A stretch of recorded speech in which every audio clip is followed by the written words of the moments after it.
Welcome to Between the Sheets, the non-judgmental podcast where we're going to cover various sexual health and wellness topics. I'm your host, Dr. Stephanie Zwonitzer. I'm a urology and sexual health nurse practitioner, and I love helping my patients and listeners discover and develop their most satisfying sexual experiences.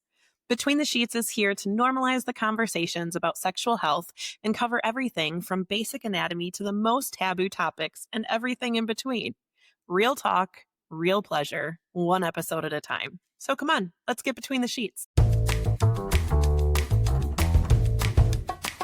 This episode is sponsored by Boston Scientific and its educational website on erectile dysfunction, edcure.com. One study estimated that more than 50% of men over the age of 40 have some degree of erectile dysfunction, which can be frustrating and confusing. Go to edcure.com to find information on erectile dysfunction and treatment options, including long-term treatment options offered by Boston Scientific. Boston Scientific does not endorse any statements or opinions expressed during this episode.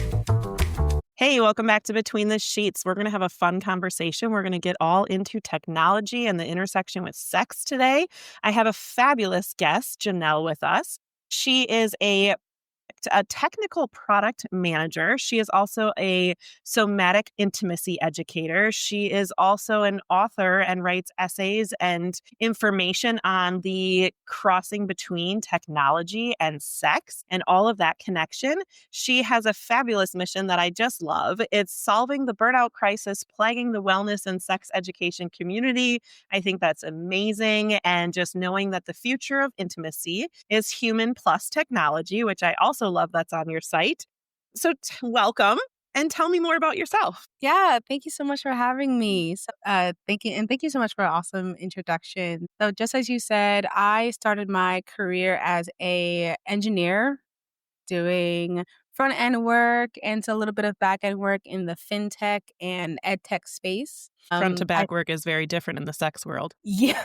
Right, exactly. Found it to be just as boring and not as fun and really fulfilling as I really wanted it to be. And so about a year ago, I decided to kind of pivot towards my passion project, which on the side of doing my technical work, I was also throwing wellness and kink events for people in my community. And so I decided to really just pursue my degree in sexology and combine those two things to study digital relationships and digital intimacy, as well as artificial intimacy, which is a exploding field right now in terms of love and sex and relationships. Yeah, that's amazing. And I love that you didn't just limit yourself, that you found multiple passions and figured out how to put them all together and then live your best life. That's great. Yeah.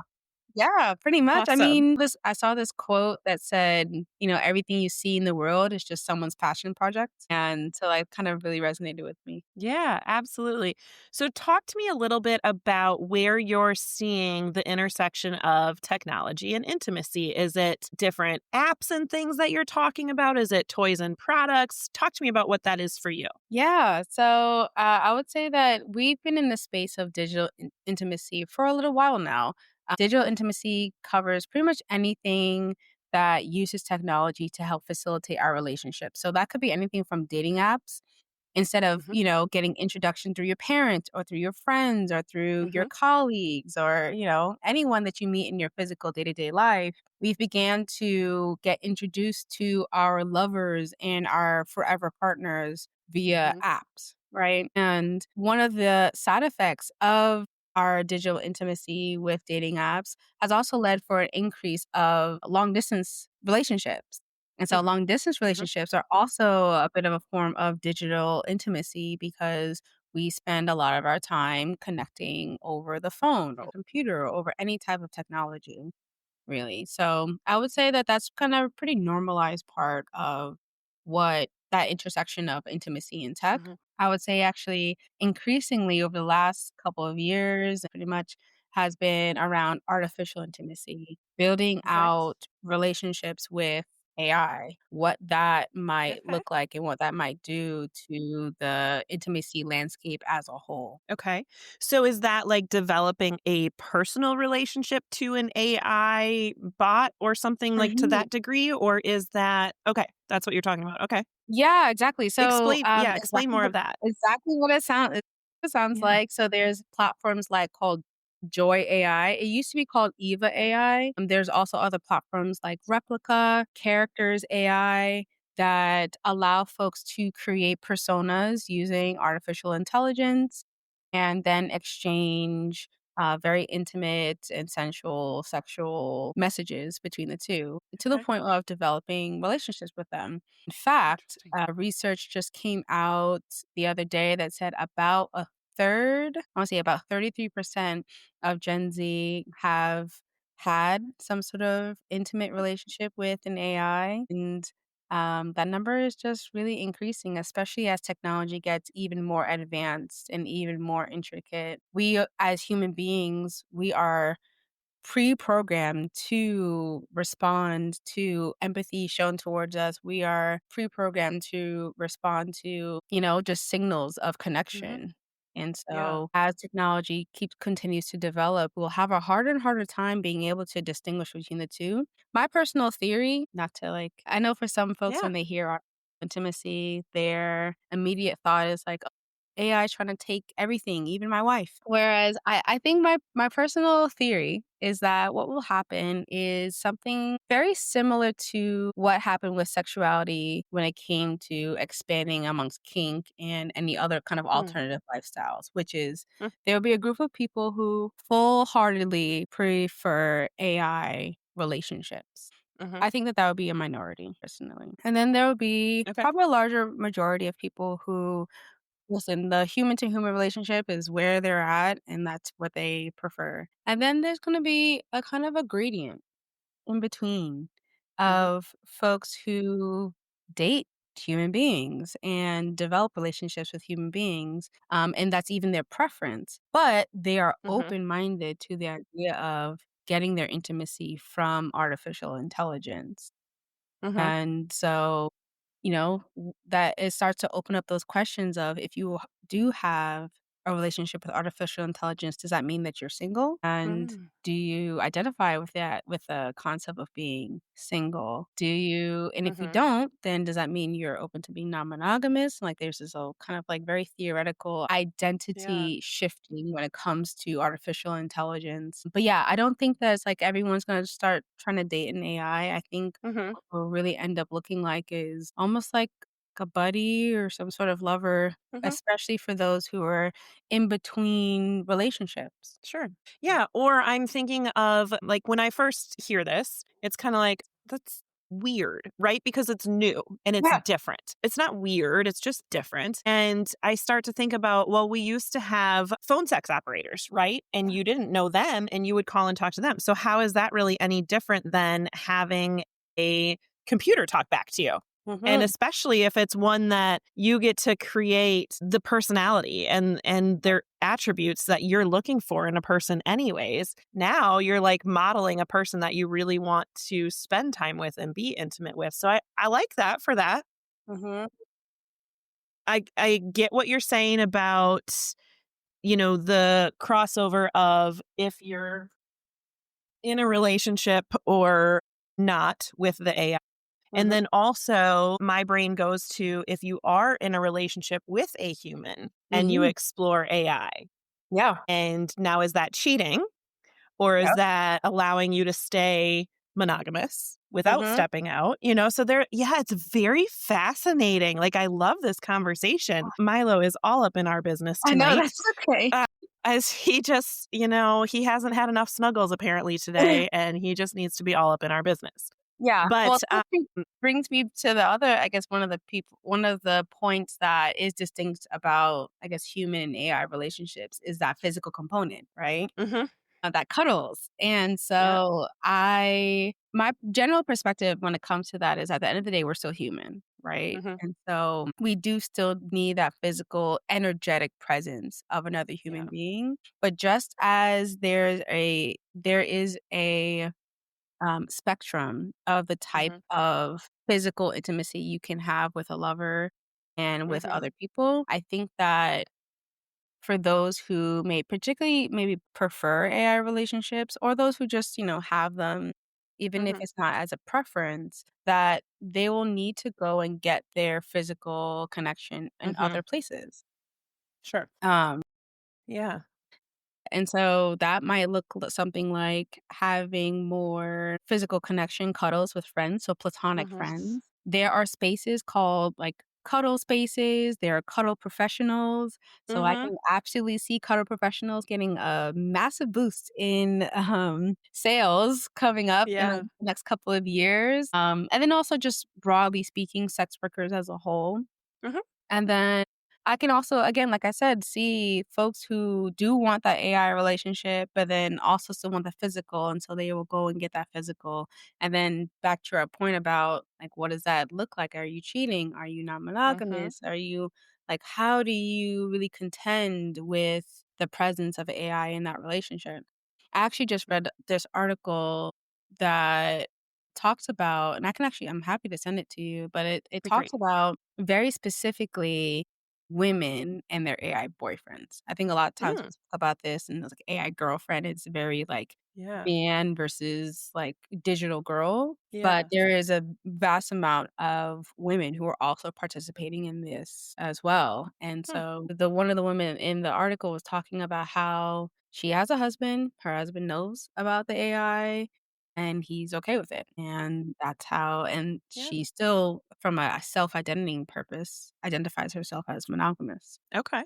Yeah. Yeah, and another group of people that I think, or a couple groups of people that I think it would be really good for are people who have been out of the dating market for a while and don't really remember how do I have these conversations, getting comfortable talking about sex again, all those things. So I'm thinking maybe like somebody who's been married for 25 years and gets a divorce or a spouse passes away. And then the other group that I think it would be really good for is someone who's coming out of a trauma or a burn situation and now you look different. You lost Oh, an arm in interesting. the war, something like that. And you haven't had to have those conversations with people yet in Yeah. dating situations. So, I one time I went on a date with a guy who was born with cerebral palsy. He told me he had a very small limp. And when I met him in person, it was a very significant limp. And I think I'm just in my head as we're talking, I'm like, well, maybe if he had had an opportunity to talk through that with AI, maybe he would have realized that being accurate about your description is very important because I felt like I had been lied to. He felt Mhm. like he had been truthful. And, like some of my favorite activities are hiking and things like that. I have a 3-story house that has tons of stairs in them The that lifestyle is not, it doesn't quite match. right. It wouldn't be compatible. And so maybe people who have been through significant things, Mhm. having an AI to talk through, to practice conversations with, feel what it feels like to be intimate with someone, have them ask those questions about, your past and talk about sex, talk about your STI testing, things like that that maybe you haven't had those conversations with humans before because you've been married forever or whatever. I can really see how that might help. Yeah, and there's kind of this perspective that with the AI, there's no judgment, right? There's Right. no is a bit of a black box, which is a double-edged sword, right? Mhm. Human relationships are messy. Yeah. They don't go exactly as you think they're going to go. Even the most amount of Mhm. planning in a conversation, emotions get in the way. Both emotions, Sure. both needs. It's not as I think clearly defined as what Mhm. artificial intimacy could look like. Mhm. Which is where some of the work I really want to start developing is like, what are the skills if you are someone who wants to maintain the skills to manage a human to human relationship, but you also have a relationship with AI, what are the top line skills that you need to Mm. continuously develop, you know? Yeah. Things like conflict resolution. Mm. Conflict resolution with AI, I mean, it might get they talked about it might get mad at you, but, like, after a couple messages, it's over. Right. I've never had a relationship with someone where after a couple messages, it's just over. Even if you agreed, you still have that cooling off period. Like, Right. Right. I'm gonna go hang out over here, you're gonna go hang out over there, we're cool, I just need a little space. Yes. Yes, absolutely. Those type of skills and being able to identify that, whereas, like, if you've only really been able to, I guess, conflict resolute with an AI, Mhm. it still is going to acquiesce to your needs. It's going to get it by the next day, it's over it, full Yeah. stop. It might not even remember Right. it. Yeah, and they're not gonna bring it up, like, "Remember 3 weeks ago when you said this? Right. Now I'm not sucking your No. dick." Like, like, it's not gonna happen. Yes. Yeah, I think there's definitely a place for it, and it's going to be very interesting to watch the development and how that happens. It's interesting because, like, I watch my children, our young adults, and their difference in ability to communicate because they grew up in a much more vast technology than I did, right? When I Mhm. was in grade school, middle school is when email and the internet came out? Yeah. And so my kids have had it since day one, Right. and they had their iPads and stuff very early on, and they've had phones much younger than I ever had a phone. And the phone does every freaking thing that it can do. It's really not a phone, it's really just a mini computer, it's not It a is 100%. And so, but some of their interpersonal skills then are lacking, or the way that they want to talk to me is how they would text someone. And Mhm. so it's interesting to think about that. And then the AI intimacy, I wonder if that ends up changing how people interact and talk and the way that they say things. Yes, I would argue that that's probably already starting to happen. Mhm. Um, and again, that's kind of where my like, the niche of what I'm trying to do is, like, for those who, like, want to retain those skills. So because Yeah. there's you are as human beings, we are impacted by everything that we interact with. If I spent all day talking to someone who knows and understands Spanish, I will likely pick up a little bit of that accent. I will Mhm. likely pick up understanding of some of those words and then talk back and reflect back to them, Mhm. how they're communicating with me. With an AI, it's also really important to understand who or what built this system to begin Mhm. with, you know? Same way we understand, like, oh, well, what are their parents like? And what kind of household did they grow up in? What's their background? I think you can translate that to artificial intimacy as well because these aren't programs that are built in a vacuum and they're Mhm. not neutral. I think technology as Sure. a whole is not neutral. Technology takes on the values, opinions, and point of view of the person that is making it. Yeah. So I say that to say, like, if an individual is building a relationship with an AI, how that AI is talking to them and how they do that Mhm. back and forth will have an impact onto the other places of their lives. And Yeah. if they don't want that or they want to mitigate that type of impact, they will need to develop or be very conscious of some of the things that they need to continuously work on.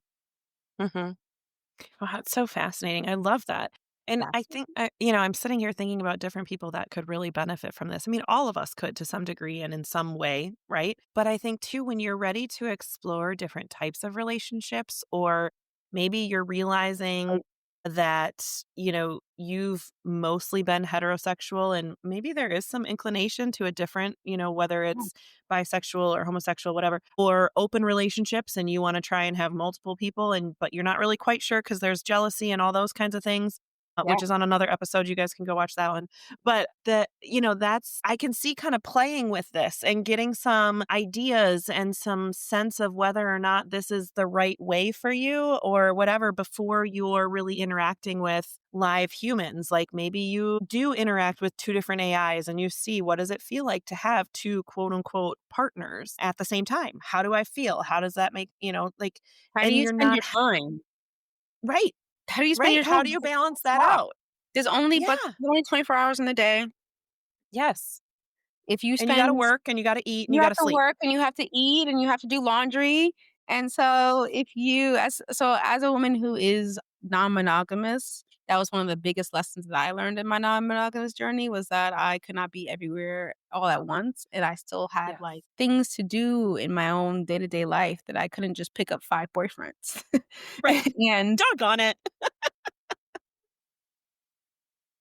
And so I really had to learn time management was like the biggest skill that I learned and understanding my capacity. And so Yeah. same thing if you're going to practice that with an AI, if you're going to spend 6 hours talking to it, what else are you doing in the day? Where is that Right. taking? Because that 6 hours was going to something else before. Right. How are you then reallocating that time? That's one of the things that I have seen, unfortunately, in some of the threads and things I've seen is like folks are Mhm. spending all day talking to these AIs. Yeah. And I'm like, even in a human relationship, if you spent all day talking to your husband, you spent all day talking to your wife, after some time, people will say that that's not a healthy way to Right. manage your relationship, right? That's not Right. specific to AI. That's specific to relationships as a whole. I Right. think, as because there's not too much, I guess, guidance in the way of artificial intimacy, we kind of use it the same way we use our phones, which also Mhm. probably shouldn't be using it all day. But Right. much of our work and our lives are on our Yep. phones. But when it comes to very specifically talking to some sort of AI chatbot or AI lover, Mhm. that there needs to be a healthy space for yourself and for the other Mhm. important things in your life. And that's like a relationship constant, you know? Yeah. Yeah. So if you're developing this AI thing and you're developing an app for it, would you build in time restrictions, or you can only reply every so often, or something that the person themselves can set to help keep them accountable to boundaries? Yeah, I've thought about that as well. Like, would you put in some sort of like natural cadence, right? Instead of Mhm. getting an immediate response, maybe get a response every 10 minutes. Like Yeah. someone who, if you're texting, unless they're right there on your phone, you might get Right. a response every 5, 10 minutes. Maybe the next hour, you'll get a response. Right. Yeah. It's something to think about. I think that I would also potentially consider, like I said, the time restraints. I don't know, it's a slippery slope. So with the Yeah. time restraints, it's kind of like set by who and why. Mhm. Like, how do you determine like how much time to spend Right. with another? Yeah. Maybe more so just the same way you get on like TikTok and they're like, you notice you've been scrolling for Netflix pops up and says, "Are you Are still you watching this are you show?" still here? Maybe something Yeah. along those lines.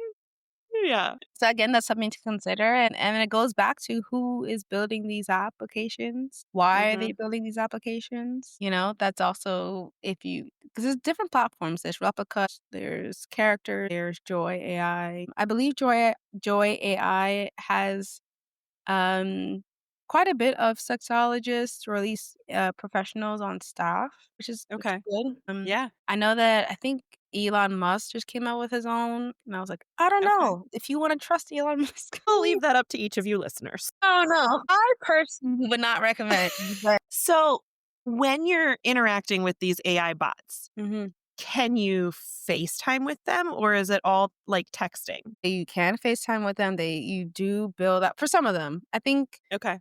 that's the other thing too. We're living in a capitalist world, right? So if you pay a Yeah. premium, That's right. you You get can more things. also create your own character. And Okay. so a lot of them, yes, some of them are just conversation. Some of them you do have a physical person that you create. Okay. There are some apps where it's a little more virtual reality, like you could take a picture and like crop them into things. Oh, okay. Okay. Yeah. Those are There's making some interesting Christmas cards. Okay. Right, exactly. Well, and that's the thing too, like it's an ever-changing field, it's evergreen right now. Right. And so if that's where we are right now, like, what will it look like in 5 years? What does it look Yeah. like in 10 years, you know? Right. Right. That's really cool. Wow. I really hadn't gotten into the artificial intimacy stuff. There's so much technology in the sexual wellness world and so much improvement in what I like to refer to as the sexual wellness tools versus toys, because I think that makes them sound a little bit more user friendly. That some people are like, oh, I don't have toys. Well, okay, well, these are also tools that can They're help also you have better sex they're and also have you tools. less pain, better erections, all the things. Mhm. So I've been very aware of that side of Mhm. the sexual wellness community and technology and, being able to have a vibrator or a fleshlight with an app that your partner is controlling when they're over in California Mhm. and you're in Washington, D.C. or whatever. Yeah. And I love that. I love that more technology is coming into this space, that more research is coming into this space. But I really hadn't thought very much about artificial intimacy and those relationships that you can create. I'm just absolutely loving this conversation with you. It's fascinating to me. Yeah. Where did it kind of like come from? Like, who really started pushing it towards the intimacy side of things versus just like my Alexa robot? I don't think there was any one person that was pushing towards that in Mhm. particular. As humans, we naturally gravitate anything towards sex and new Mhm. things. I don't know if you know, like, even for our cell phones, right? I wouldn't say cell phones, Mhm. landlines. Yeah. At first, landlines were only particularly found in people who were in homes that were businessmen, those Mhm. who are really top politicians. One of the reasons why the landline became more and more popular within homes was that it allowed people to call their phone girls. Mhm. So the phone sex was a big reason Okay. why landlines started even exploding in homes. And then you're like, oh yeah, we Interesting. can call everyone else. Yeah, but like, But, like, Linda you is who I'm calling right now. Susan is waiting on me tonight. That's right. That's right. And so, and it was a discreet way to kind of engage in that type of play. And Yeah. so, and that's just one example of many, like Yeah. Snapchat started because it was an opportunity to share really quick vids and pictures with your Mhm. friends, and then very quickly turned into the sexting app Yep. shortly after, right? And so Yep. we naturally use sex comes so natural to humans. So Yeah. we use technology in a way that help facilitate our pleasure and help facilitate our joy, whatever form that comes in. So, and when it Mhm. comes to AI, I really don't think that it was anything, I guess, specific. That's one. Two, Yeah. the sci-fi world has been talking about this for a very long time. The sci-fi and gamer world have been talking, about AI girlfriends and things like that, AI intimacy. I wouldn't say they call it that, but Yeah. I think the artificial intimacy is like a new label, which personally I'm not even sure if they really identify it that way. Like Mhm. artificial intimacy is really catchy, but I'm not sure if they if that's the same way they kind of envision it, Sure. view it. But yeah, so I don't think there's Yeah, any. because, I mean, when you talk about, like, video games and stuff, immediately I think of Grand Theft Auto and that they had hookers in there and you could go and have sex with these hookers, and, Yeah, that was one reason why when my son was young, I did not let him have yeah, Grand Theft no. Auto, you know? We're not doing that. You gotta be a little bit older for that one, bud. Yeah. So yeah, you're right. It really has been around for a while and it's just, changing, I guess, and Mhm. developing as it goes along. Yeah, becoming more personalized, Mhm. and more of like that is the point. Like it's not just Right. within a game or Mhm. a thought exercise in a movie. Sure. Something that is coming up around now, which even the timing of this entire kind of blow up with AI girlfriends comes at the point where there's a loneliness epidemic, Mhm. comes at the point where we as society are very disconnected. It comes at the point where people are tired of dating apps, swipe fatigue, you know?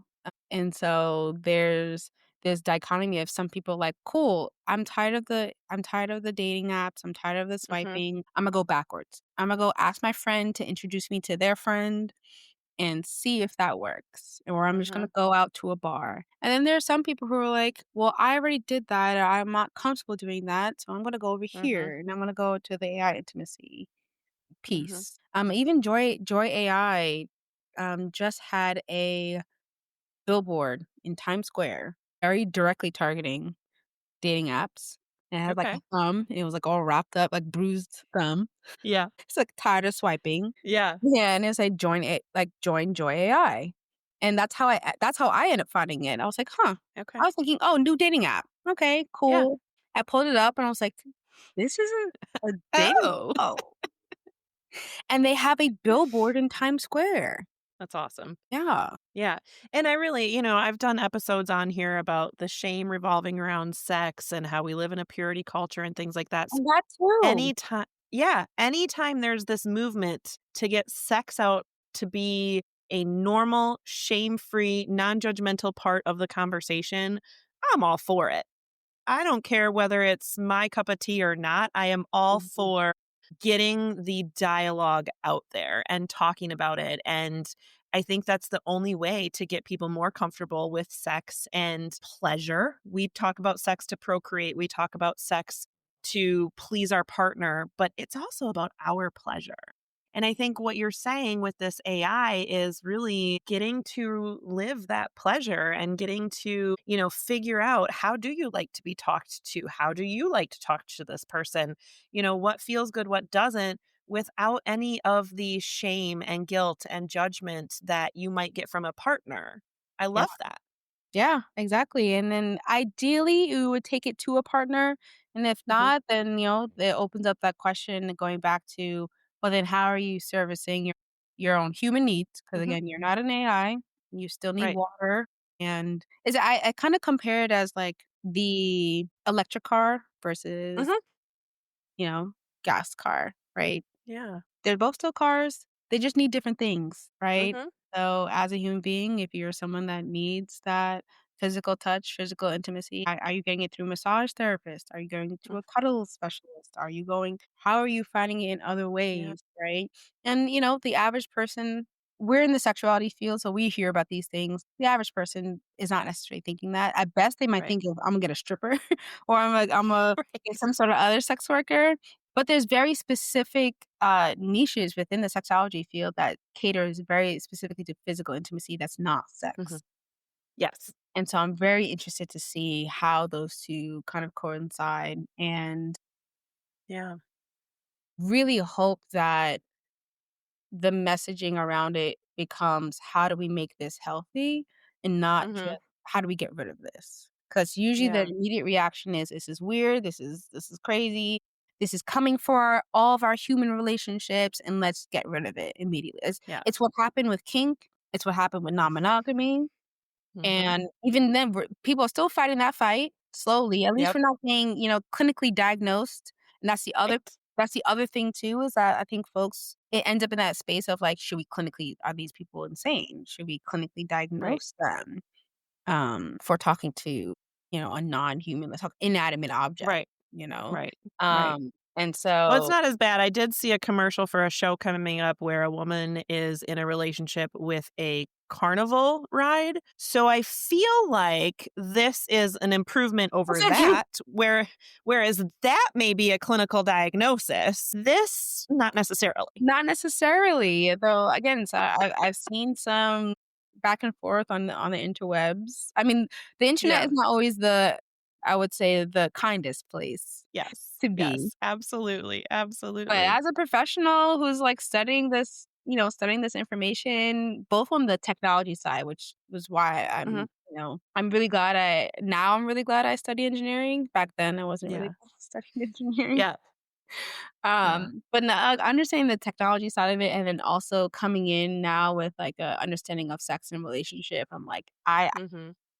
see the vision. Yeah. There's always ways that people are going to abuse technology. There's Sure. always ways that people abuse relationships. I was like, we now need to start talking about less of is it coming and more of how do we make this healthy for the vast amount of people? What Yeah. information, what skills do they need to know? What things do they need to practice in order to make this an addition to their life and not a detriment? Sure.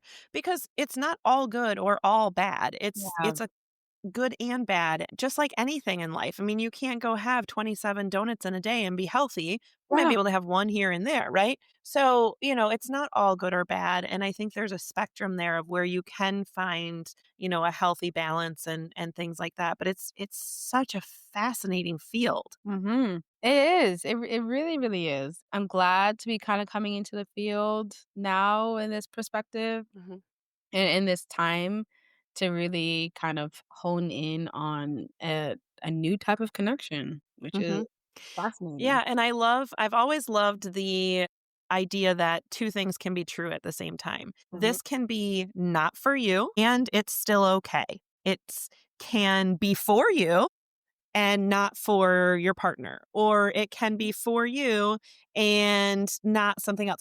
Two things can be true at the same time. And so I think that is so important when it comes to AI and this intimacy within AI, Mhm. that whether it's right for one individual, it might not be right for another, or it might cause an addiction for one person, where for another person, they have good boundaries, right? Yeah. So two things can be true. It can be good for some and bad for others. It can be a release for some and it can be daunting for somebody else. I mean, but I think that's why it's such a great tool is because you can experiment with it without hurting anybody's feelings, without hurting yourself.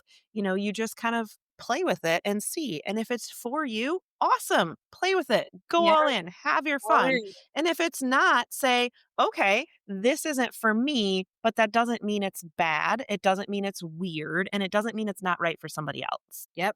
Yeah, absolutely. Yeah. And I think that's true through so many things in sexual wellness. Yeah, exactly. Yeah, exactly. I think even coming into this space, it again, as someone who's non-monogamous, I mean, I've heard all types of things. Yeah. Oh, I'm sure. I'm sure. Yeah. Non-monogamy. And so even for myself, I had to realize, like, as someone stepping out of the norm, just because I'm stepping out of the norm doesn't mean I now accept everything outside of the norm. There are still Right. some things that are still not for me. And I was like, oh, I thought I was really open minded. Like, I'm just going to try it all. And I did try it all and found that Hmm. I don't like it all, just some Yep. things. Yeah. Some not Absolutely. as norm things, and so, yeah, I can definitely see that with folks. I think the only other concern I've seen with, some of these AI companions or relationships has been some of the social scripts the AI has been built around. So what's really popular, particularly amongst, like, younger generation is, of course, everyone loves the bad boy, and so now we have bad boy AIs. Right.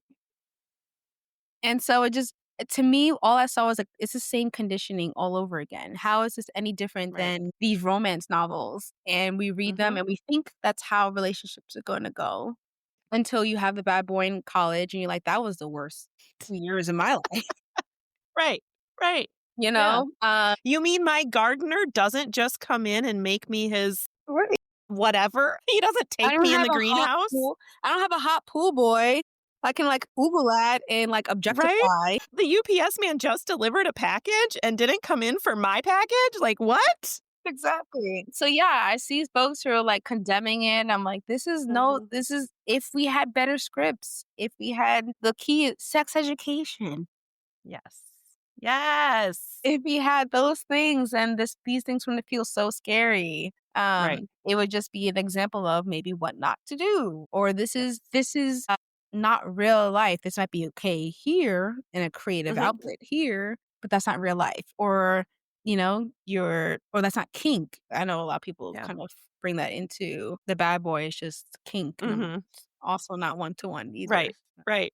Yeah. Yeah, it's very fascinating. I'm really interested to see where this goes and how it develops over time. And, I hope Yeah. that it allows people to develop better relationship skills and kind of find maybe what they're truly looking for. Maybe they create different profiles and talk to them different ways and be like, oh, I actually really like this kind of a profile more than that kind of a profile. And I really thought I wanted the second one, You don't want that one, which means that Yeah. you still need the skill of breaking up with another Right. person. You still kind of need that skill of, like, your AI, the technology underneath it changes so that the personality behind your Mhm. relationship changes, but that's still true in real life. Who you Yeah. marry at 20 is not gonna be the same person at 40, at 60, at 80. Yeah. So these Absolutely. skills are still needed. We're still at the beginning of all of it. So Yeah. Fascinating. Fascinating. I am so glad you were here today. This was an awesome yeah, no, thank you conversation. so much for inviting me. I'm like, gotta get Yeah. me on a soapbox to talk about it. I'm sure No, I love it. my husband's tired of talking. He's like, "Okay, go talk to somebody else." Good job. Well, I'm glad I'm here for you. Yeah. Well, good. Awesome. And we can include the information about the apps that you talked about and anything Mhm. else that you want our listeners to have access to in the show notes. Yeah. So listeners can look there. And Yeah. thank you again so much for being here. I really Thank appreciate your you. help. Yeah, of Yeah, course. awesome. All right, everybody, go have some fun between the sheets. Thank you for joining us and exploring sexual health topics here on Between the Sheets. New episodes are available every Wednesday. Please subscribe and rate our podcast so we can reach more listeners. And don't forget to tell your friends, partners, and anyone who will listen about Between the Sheets. Send any comments, questions, or stories to podcastbetweenthe.sheets@gmail.com. It's all one word, podcastbetweenthe.sheets@gmail.com. Thanks for listening and go have some fun between the sheets.